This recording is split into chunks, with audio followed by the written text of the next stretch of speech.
प्यारे बच्चों, स्वागत आपका प्रश्नावली 1J जो कि परिमेय संख्या को दशमलव संख्या के रूप में किस प्रकार से व्यक्त करते हैं इस पर आधारित प्रश्नावली है। तो सामान्य रूप से जैसे हम भिन्नों को दशमलव संख्या के रूप में परिवर्तित करते हैं उसी प्रक्रिया के तहत यहाँ पर हम परिमेय संख्याओं को भी दशमलव संख्या के रूप में परिवर्तित करते हैं। यहाँ पर प्रक्रिया क्या होती है?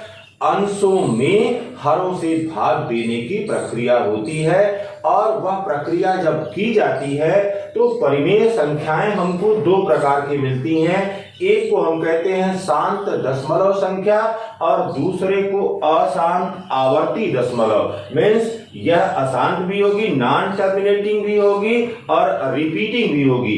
तो अशांत आवर्ती दशमलव संख्या, यह दो प्रकार की संख्याएं हमको प्राप्त होती हैं। अब ये देखिए, शांत दशमलव संख्या किसे कहते हैं? शांत दशमलव संख्या का मतलब ये हुआ कि जब हम किसी परिमेय संख्या में भाग देने की प्रक्रिया कर रहे हैं तो भाग देने की प्रक्रिया यदि कुछ चरणों के पश्चात समाप्त हो जाती है तो ऐसी दशमलव संख्या को हम शांत दशमलव संख्या कहते हैं। अब यहाँ पर जब भाग देने की प्रक्रिया समाप्त हो जा रही है, साथ ही साथ अवलोकन कर रहे हैं हर में जो संख्या दी गई है, परिमेय संख्याओं के हरों का जो अभाज्य गुणनखंड है वह या तो 2 होगा या तो 5 होगा या तो दोनों होगा।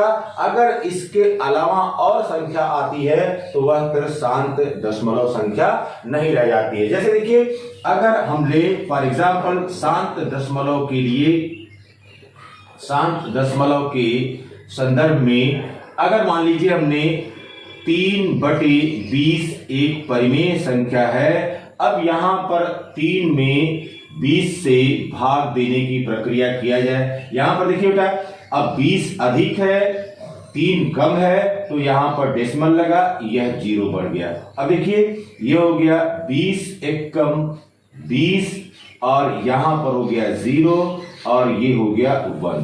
फिर देखिए बेटा, यहां पर अब क्या करेंगे, फिर एक 0 बढ़ा लेंगे, ये हो गया 20 बच्चे 100।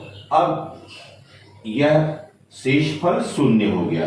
तो 3/20 यह बराबर हो गया 0.15 के।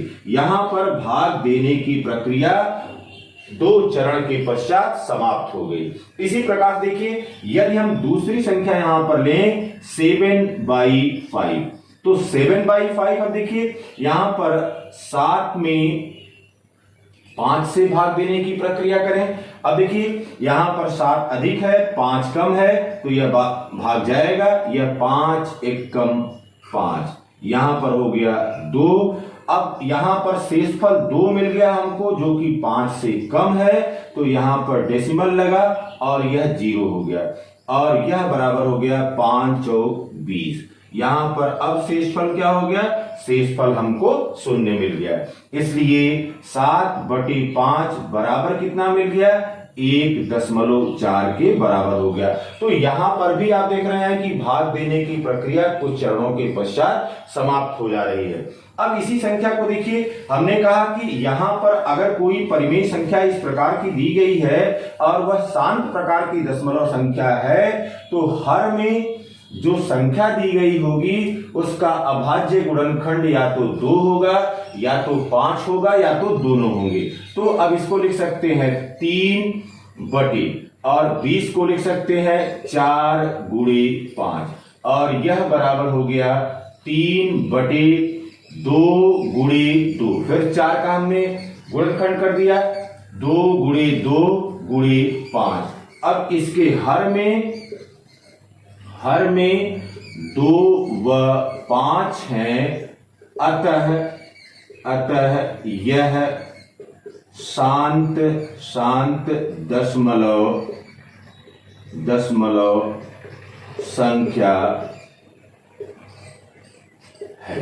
तो इसको आप देख करके तुरंत बता सकते हैं कि कौन सी परिमेय संख्या शांत प्रकार की दशमलव संख्या होगी और कौन सी परिमेय संख्या अशांत प्रकार की होगी। अब यहां पर देखिए, अशांत आवर्ती दशमलव संख्या या non terminating repeating decimal number क्या है? यहां पर भाग की प्रक्रिया कभी भी समाप्त नहीं होगी, वह लगातार जारी रहेगी। फिर अब इसमें होगा क्या, भाग की प्रक्रिया जब हम कर रहे हैं तो भाग की प्रक्रिया में हमने कहा कि यह सतत जारी रहने वाली प्रक्रिया है, कभी समाप्त नहीं होगी और इसमें एक या एक से अधिक अंकों की पुनरावृत्ति बार बार होती है। यहां पर एक अंक या एक से अधिक अंकों की पुनरावृत्ति होती है और जिन अंकों की पुनरावृत्ति होती है उन अंकों के ऊपर इस प्रकार से एक बड़ी रेखा खींच देते हैं और इसको बार पढ़ते हैं तो यह बार लगा दिया जाता है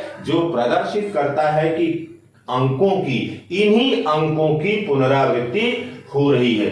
अब यहां पर देखिए बेटा, अशांत आवर्ती में यह दशमलव संख्या में जैसे हमने लिया 1/3। अब ये देखिए 1 में 3 से भाग देने की प्रक्रिया किया जाए। अब यहां पर देखिए 1 कम है 3 अधिक है तो हमको डेसिमल लगाना पड़ा। अब यहां पर हो गया 0। फिर देखिए 3 त्रिक 9, फिर यहां पर 1 आ गया और यह 0 बढ़ा लिया, 3 त्रिक 9, फिर शेषफल 1 मिल गया, यहां पर फिर 0 लगाया, 3 त्रिक 9 और यहां पर फिर शेषफल यह 1 बचा। तो इसका मतलब है कि इसी अंक की पुनरावृत्ति यहां पर हो रही है और 1/3 बराबर हो गया 0.333 डैश, या अब लिख देंगे 0.3 बार। इसके ऊपर यह बार का प्रतीक लगा देंगे और यह बताएगा कि इस अंक की पुनरावृत्ति बार बार हो रही है।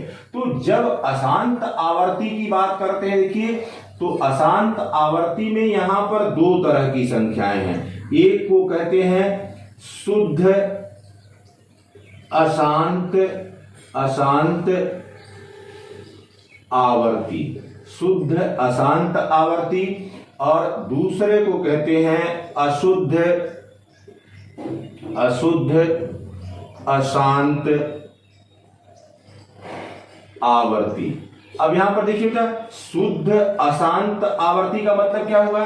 शुद्ध अशांत आवर्ती का मतलब है कि यहां पर संख्या होगी जैसे 0.333 सोआन, इसको लिख सकते हैं 0.3 बार, या कोई संख्या हो सकती है 0.161616 एंड सो ऑन, तब लिख सकते हैं 0.16 बार। इसका मतलब है कि एक निश्चित संख्याओं की पुनरावृत्ति, जैसे यहां पर 1 6 की पुनरावृत्ति हो रही है, यहां पर 3 की पुनरावृत्ति हो रही है, तो इसको हम शुद्ध अशांत आवर्ती कहते हैं। लेकिन जब बात आती है कि अशुद्ध अशांत आवर्ती, या जिसको हम मिश्रित अशांत कहते हैं, इसको हम मिश्रित अशांत आवर्ती भी कह सकते हैं। तो यहां पर क्या होगा, यहां पर देखिए जैसे कोई संख्या हो गई, हमने लिखा 0.1 0.16 फिर 6। अब यहां पर देखिए बेटा, यह 6 की पुनरावृत्ति तो हो रही है, 0.1 और 6 पर बार लगेगा। यहां पर 1 2 3 4 5, ये इस तरह से यहां पर 1 तो एक बार आया, लेकिन फिर वो अगली बार नहीं आ रहा है। यहां पर अब अंक 6 की पुनरावृत्ति बार बार हो रही है, तो यह मिश्रित या अशुद्ध अशांत प्रकार की संख्या है। अब फिर देखिए इसी तरह से और हो सकता है, जैसे 1.2 और फिर 3 इस तरह से आ जाए, तो यह लिखेंगे 1.2 और 3 के ऊपर इस प्रकार से बार लगा देंगे। तो परिमेय संख्याओं को दशमलव में बदलने की प्रक्रिया पूरी तरह से भिन्नों को दशमलव में बदलने की प्रक्रिया के अनुरूप है। यह शांत और अशांत प्रकार की होती हैं। अशांत परिमेय संख्याएं शुद्ध अशांत और मिश्रित अशांत के रूप में पाई जाती हैं।